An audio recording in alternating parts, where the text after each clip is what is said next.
Capital District Key Club. My name is Evan and I work full-time for Thirst Project, and we are working together with the Capital District along with districts all around the world this year.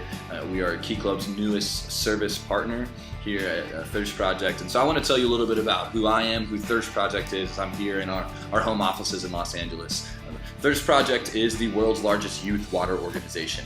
We exist to build freshwater wells in developing countries through the education and activation of students. Right now, 663 million people do not have access to safe, clean drinking water around the world. It's arguably the greatest crisis that our world faces today.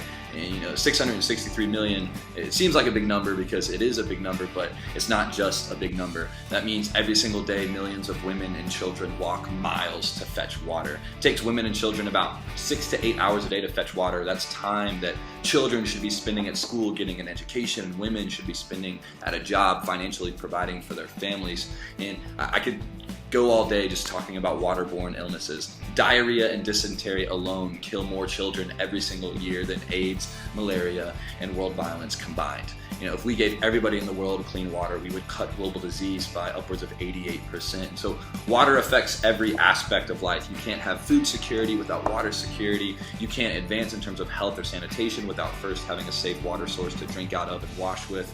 You can't advance economically because, again, like we talked about, if women and children are still walking miles a day to fetch water, women can't go and provide for their families. Again, water has the highest return of investment of any resource you can invest in the developing world. And so we sought to end the water crisis, and specifically in one country. So we're working in Swaziland. That's where we do most of our work. Swaziland is a small country, sits on the northern border of South Africa. What's unique about Swaziland, it has the highest density population of HIV/AIDS in the entire world. And if you have AIDS and you drink dirty water, drinking dirty water will actually kill you faster than the AIDS itself. And so in order to help combat that epidemic, we chose Swaziland to work in and do most of our projects. But also, we know that water changes every aspect of life. Again, we have students come up to us and say, hey, it's really cool that you build wells, but I build schools. I really believe in the value of education overseas. Or I do food programs and give food to homeless people all over the world. Or I do medical clinics. But again, without the access of safe, clean drinking water, a community cannot advance in terms of education, health and sanitation, food security, what we just talked about. And so we believe in the resource of water as really the starting point if we want to end poverty as we know it. And so we wanted to end the water crisis in an entire country that is Swaziland. So we could use that country as a case study. And so after ending the water crisis in Swaziland, we could go to big funders like the Gates Foundation or the World Bank and say, hey, if you want to end poverty as we know it, we have to start and invest in the resource of water. And so we're super excited to be working with you all this year. I wanted to send just a hello and introduce myself. I'm the Director of Student Engagement at Thirst Project. So I help plan events, activities, fundraisers for our students all around the country. I also go and speak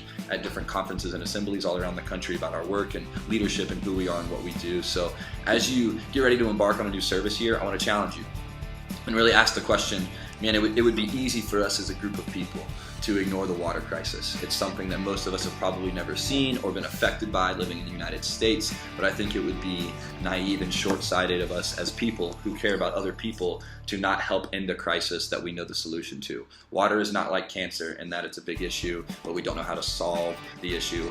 Water and its crisis is completely preventable because we know the solution to the water crisis. We build freshwater wells in developing countries. That is our solution, and so we're asking Key Club, and specifically the Capital District and your division, to come alongside Thirst Project. We travel the country, we speak to schools completely free, we come in, we give a high energy 40 to 45 minute presentation about the water crisis. I know we'll be in your area next semester in the spring, and we'd love to come and visit all of your schools to talk about the water crisis. We're also doing a campaign in January called Thirsty 30, which I want to challenge every single one of you to participate in.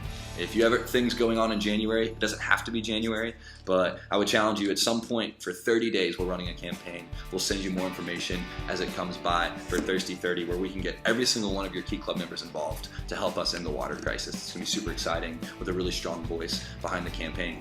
I want to leave you as leaders with something that I just experienced not too long ago when I was in Swaziland. I was sitting down with elders and the chiefs of the community and the head of school, and there was an older guy. He had to have been in his 70s or 80s, and typically people don't live past 50, 55 in Swaziland. So he was a really old guy, part of the community in Swaziland that we were at, Makagweni, for a really long time. And he sat down and we started to talk, and we started to talk about the project that we were getting ready to build in his community, and he looked at me and our staff that was with us in Swaziland, and he said, I could die today knowing that I've met the people who are bringing this community safe, clean drinking water.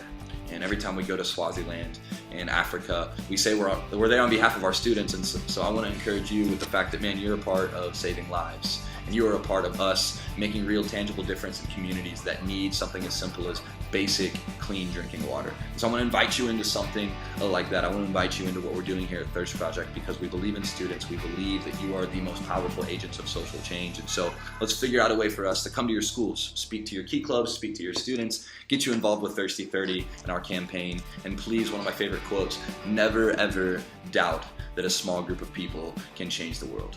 Indeed, it is the only thing that ever has.